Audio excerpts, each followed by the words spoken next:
Autre type de vol qui concerne 200 000 personnes chaque année en France, l'usurpation d'identité. Les victimes, elles, ont beau se justifier, certaines mettent des années à retrouver une vie normale. Donc ça, c'est la liste de toutes les amendes qu'on m'a réclamées.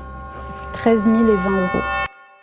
Ce que je vais vous révéler aujourd'hui se déroule dans l'ombre, à l'abri des regards. Un commerce illicite d'une ampleur insoupçonnée qui pourrait compromettre toute l'intégralité de notre système financier actuel. Alors, pour illustrer ce phénomène, voici deux cas reconstitués d'après des rapports d'Europol et de la Financial Action Task Force. Un jeune étudiant dans un pays d'Europe de l'Est reçoit 50 $ pour créer un compte sur une plateforme crypto et fournit son passeport. Quelques semaines plus tard, la police frappe à sa porte. Son identité vient d'être utilisée pour blanchir des millions provenant d'un ransomware ayant paralysé un hôpital. Une femme au chômage dans un pays occidental accepte une offre d'emploi consistant à ouvrir plusieurs comptes bancaires et crypto. 6 mois plus tard, elle est inculpée pour complicité de financement du terrorisme. Alors, selon un rapport de Chain Analysis publié en 2023, on estime que plus de 400 000 identités vérifiées circulent sur le marché noir. Alors, le prix de tout ça, d'après les données collectées par des chercheurs en cybersécurité, entre 100 et 5 000 $ selon le niveau de vérification et le pays d'origine. Bienvenue dans le monde obscur du marché noir des identités KYC. Une industrie souterraine qui, selon les estimations du FMI, génère plusieurs milliards de dollars par an et menace les fondamentaux mêmes de notre système financier numérique.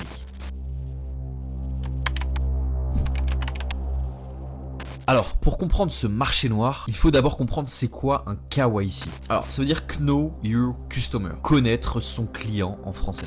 Depuis les attentats du 11 septembre, les gouvernements ont imposé des règles draconiennes aux institutions financières. Vérifier rigoureusement l'identité de chaque client pour lutter contre le terrorisme et par ailleurs le blanchiment d'argent.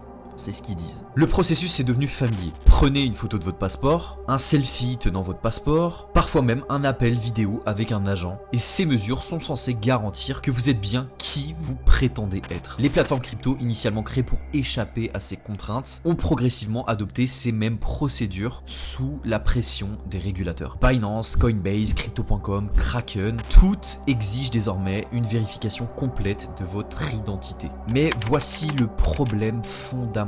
Ces vérifications sont conçues pour un monde où l'identité numérique est sacrée et inviolable. Un monde qui n'existe pas. Car dans les recoins obscurs d'internet se développe un marché florissant où toutes ces identités vérifiées s'achètent et se revendent comme des marchandises. Un marché qui réduit à néant l'efficacité même de tous les systèmes KYC mondial.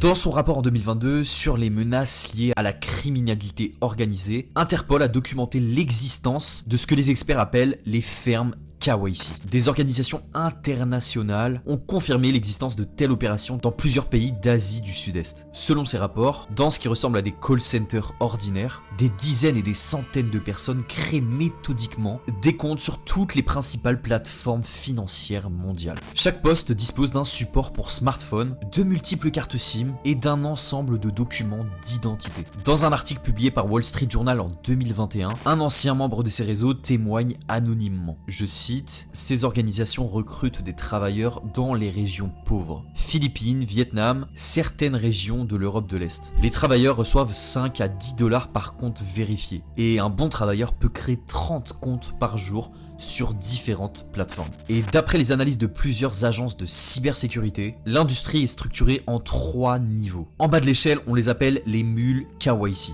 Des individus qui vendent l'accès à leurs propres identités. Au niveau intermédiaire, on appelle ça les fermes qui recrutent et gèrent ces mules à l'échelle industrielle. Au sommet, on a les grossistes qui achètent en masse ces comptes vérifiés et les revendent aux clients finaux. Organisations criminelles, services de blanchiment et parfois même agences gouvernementales. Et des captures d'écran vérifiées par plusieurs chercheurs en sécurité informatique montrent que sur certains forums du dark web, les tarifs sont clairement affichés. Compte Binance niveau 2, 200 $. Compte bancaire européen avec carte, 800 $. Identité complète avec accès aux emails et téléphone, 2000 $. Package complet ultra premium, 10 comptes concordants, 5000 $. Et les prix varient selon les pays d'origine. Les identités occidentales évidemment se vendent plus cher car elles éveillent beaucoup moins de soupçons. Et le plus choquant, comme l'a documenté un rapport de la Commission européenne en 2023, le recrutement de ces mules se fait ouvertement sur des plateformes grand public comme Telegram, Facebook ou même LinkedIn, sous couvert d'offres d'emploi légitimes. Alors, plongeons plus en profondeur. Qui sont les clients originels de ce marché noir? Selon les données compilées par la GAFI, un groupe d'action financière, il y a 4 grandes catégories qui émergent. Premièrement, les réseaux de blanchiment d'argent. Pour transformer l'argent sale en argent propre, il faut des comptes qui ne mènent pas aux véritables propriétaires. Les groupes criminels achètent des dizaines d'identités vérifiées pour créer de complexes labyrinthes financiers. Deuxièmement, les groupes de hackers spécialisés dans le ransomware. Après avoir estorqué des paiements en bitcoin à leurs victimes, ils doivent évidemment convertir ces crypto-monnaies en monnaie fiat traditionnelle. Et tout ça sans être repéré. Et alors là, des comptes vérifiés propres sont indispensables. Troisièmement, les entités soumises à des sanctions internationales. Et les rapports du Trésor américain indiquent que plusieurs pays comme l'Iran ou la Corée du Nord, ou alors même des individus sanctionnés, cherchent constamment à contourner les restrictions financières. Des identités usurpées sont leur propre porte de sortie. Et enfin, plusieurs enquêtes journalistiques, notamment celle du Guardian en 2021, suggèrent que certaines agences gouvernementales pourraient également utiliser ces marchés. L'objectif résumé, créer des identités de couverture pour des opérations très spéciales. Et les agences concernées ont systématiquement refusé de commenter ces allégations. Mais alors, qu'advient-il des personnes dont l'identité est exploitée comme ça? Alors pour mieux comprendre cette réalité, voici une reconstitution basée sur plusieurs cas documentés par les autorités européennes. Je cite, « J'ai accepté de faire ce qu'ils appelaient du travail administratif en ligne. Ils m'ont payé 200 € pour ouvrir quelques comptes. 6 mois plus tard, la police a défoncé ma porte à 6 h du matin. Mon compte avait été utilisé pour blanchir de l'argent lié à un trafic d'êtres humains. J'ai passé 3 mois en détention provisoire. » Alors cette reconstitution, inspirée de cas réels, vraiment, traitée aussi par des tribunaux français et documentée par l'ACPR, illustre un phénomène croissant. Les autorités françaises estiment que plus de 10 000 personnes en France sont recrutées comme des mules KYC. D'après les rapports d'Europol et de la Financial Conduct Authority britannique, les conséquences pour ces petites mains sont systématiquement dévastatrices. Casier judiciaire souvent définitif, interdiction bancaire pendant 5 à 10 ans, impossible d'obtenir des prêts ou des assurances, dans certains pays des peines de prison ferme, et un rapport publié par le FinCEN en 2021 souligne que les recruteurs ciblent délibérément les populations vulnérables, des étudiants, des chômeurs de longue durée ou des personnes âgées isolées. Et les autorités sont confrontées à un dilemme moral. Faut-il poursuivre ces mules souvent vulnérables économiquement et manipulées, ou alors concentrer les ressources sur les organisations qui les exploitent? Dans un entretien accordé au Journal du Monde en 2022, un procureur spécial dans la cybercriminalité expliquait, je cite, « C'est un défi immense, ces personnes sont à la fois coupables et victimes. Elles ont sciemment fourni leurs documents, mais beaucoup ignoraient les conséquences réelles. Notre priorité est de remonter les filières, mais nous devons aussi envoyer un message clair. Prêter son identité n'est jamais anodin. »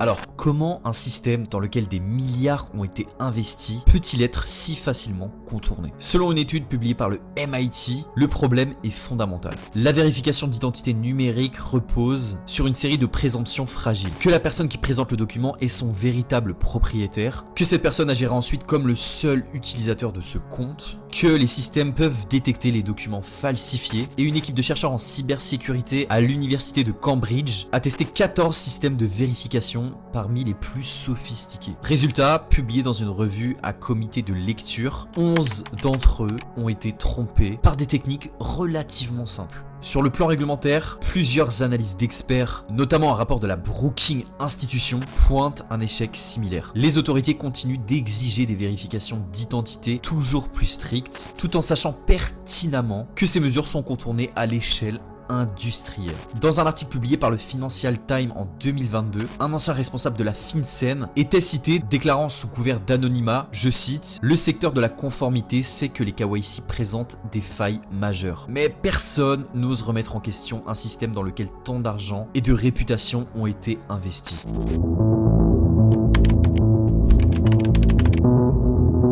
Alors, face à ce défi systémique, quelles solutions émergent? Selon un rapport de Gartner sur les technologies de vérification d'identité, certaines entreprises développent des systèmes de vérification biométrique continue. Votre façon de tenir votre téléphone, votre vitesse de frappe, vos habitudes de navigation deviennent une empreinte impossible à céder à un tiers. Le consortium DIF, Decentralized Identity Foundation, qui regroupe des entreprises comme Microsoft ou alors IBM, explore des solutions d'identité décentralisées, où vous-même vous contrôlez vos données personnelles via des jetons, des tokens cryptographiques impossibles à transférer, tout en prouvant votre identité sans révéler vos informations privées. Mais d'après une étude publiée par le Financial Stability Board, la solution la plus efficace à court terme pourrait être comportementale plutôt que technologique. Les plateformes commencent à analyser les schémas d'utilisation des comptes pour détecter des anomalies, suggérant qu'un compte vérifié a changé de main. Par exemple, un compte créé en France qui se connecte soudainement depuis la Russie, avec des habitudes de trading radicalement différentes, déclenche désormais des alertes automatiques. Lors d'une conférence sur la cybersécurité à Londres en 2023, Bruce Schneier,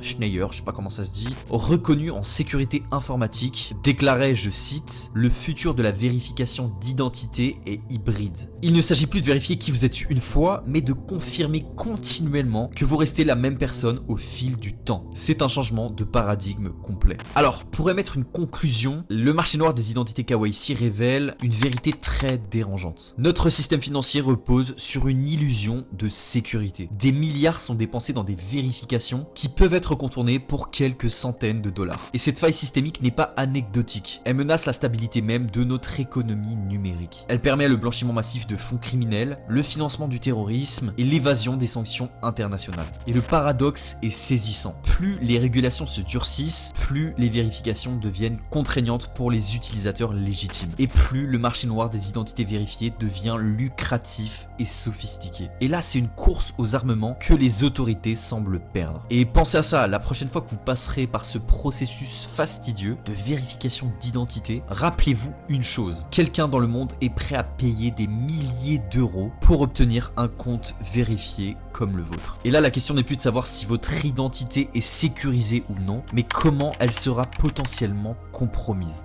Dans un monde où l'identité est devenue à la fois la clé de notre système financier et une marchandise échangeable, on va devoir repenser fondamentalement à notre approche par rapport à la sécurité numérique. Voilà les gars, c'est la fin de cette vidéo. Alors, c'est un thème un peu dystopique, on peut le dire comme ça. Ça fait peur, mais évidemment, il y a des solutions non KYC qui existent grâce à la blockchain. Et si ça vous intéresse, en tout cas, n'hésitez pas, dans notre application qui est totalement gratuite, on vous en parle des solutions non custodiales, des cold wallets, des old wallets et comment sécuriser son capital en crypto-monnaie. Car oui, c'est un marché qui va se démocratiser d'année en année. En tout cas, voilà les gars, n'hésitez pas à me dire si cette vidéo vous a plu, si vous voulez plus de vidéos comme ça. Petit like, petit abonnement, petit commentaire.